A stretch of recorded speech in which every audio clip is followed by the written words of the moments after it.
I remember like it was yesterday. 2016, I was just kicked out of the house that I was living with my best friend and his girlfriend. I'm 29 years old and I have to move back in with mom. My girlfriend at the time and I just broke up and she left me for one of my close friends. And shortly after, one of my best friends who I was working with 4 years side by side decided that he wanted to move and move on to something else. Internally, I was at an all-time low. My relationship had crumbled. My workplace had been completely flipped upside down on its head. And inside, I felt like I was going backwards in life, moving back home with mom. Here I am, almost 30 years old, and I know my shit together. And this is not how I saw or thought my life was going to go. And it was at this point that I realized my internal world was slowly rotting away. And, to be quite honest, I don't even think I truly loved myself. Maybe more so only magnified my flaws and my shortcomings. My focus was on all these things and these areas where I had come up short, or where I wasn't happy, or where I wasn't enough, or where I wasn't loved. And I kept thinking about this future and how I completely missed the mark and I wasn't hitting my expectations. My emotional fitness was weak. And I knew that this will only go two ways. The first way was that this continues to progress, or not even progress, but to regress and continue to disintegrate. Or you can begin to work on this. And I think I probably needed to hit this low or have these things combine to help me realize that nothing in my external world was going to truly make me happy and fulfilled if my internal world wasn't happy and fulfilled, that those things were only going to magnify my fulfillment, that my emotional fitness needed to be a priority. And for me, I always connected with visual and audio, and I began to seek out those things to help recondition the way that I had been thinking, which led to how I feel, because I didn't have a strong belief system. And I realized that my foundation of life up to this point of 30 years old was weak, and I wasn't proud of that. And I think for some, this could look very different. It could look like seeking out meditation or journaling or therapy or walks in nature.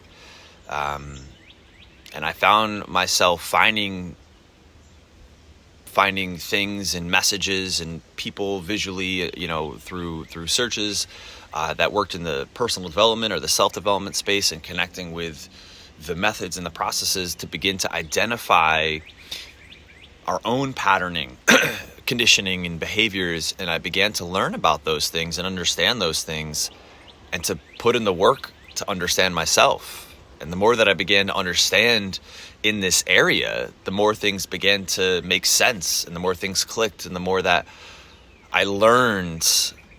I would write down ravishly and have these journals, and I would listen, and I was absorb, and I would reread them, and I would begin to recondition this faulty belief system and mindset that I had built up to this point.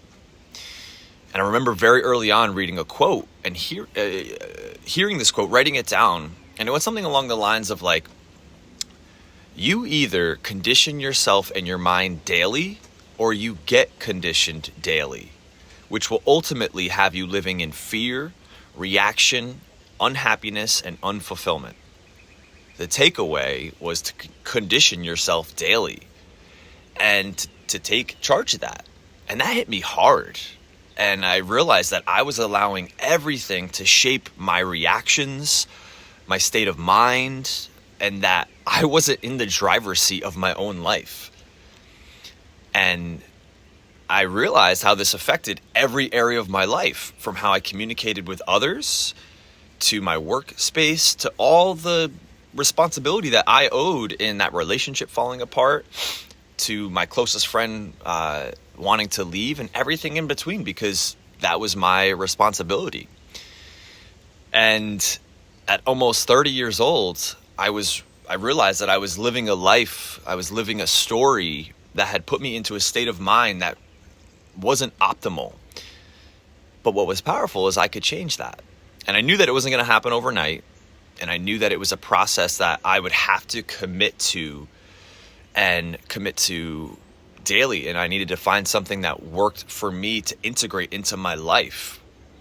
You know, and real quick, we fast forward to present day, almost 6+ years later. Not only do I integrate this into my everyday life on the regular,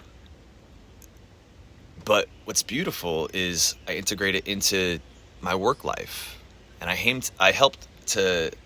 my goal is to help educate other people on these areas as well, because I realize the importance and the magnitude of what's available to us all, and how most of us can catch ourselves living, leading, and operating these unhappy, unfulfilled lives where we don't feel in the driver's seat. And we're focusing on all the things that are going wrong in our lives, what we've lost, what's missing, how we're not enough, and that the path to true health begins in our mind. Learning about yourself.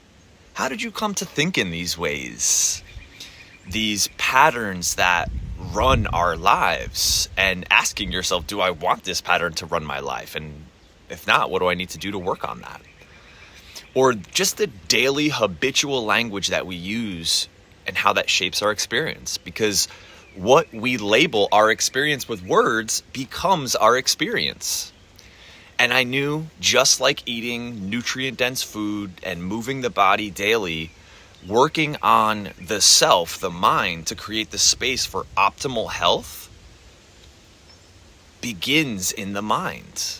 And it needed to be something that is a daily focus and priority, especially if we want to truly maximize our lives.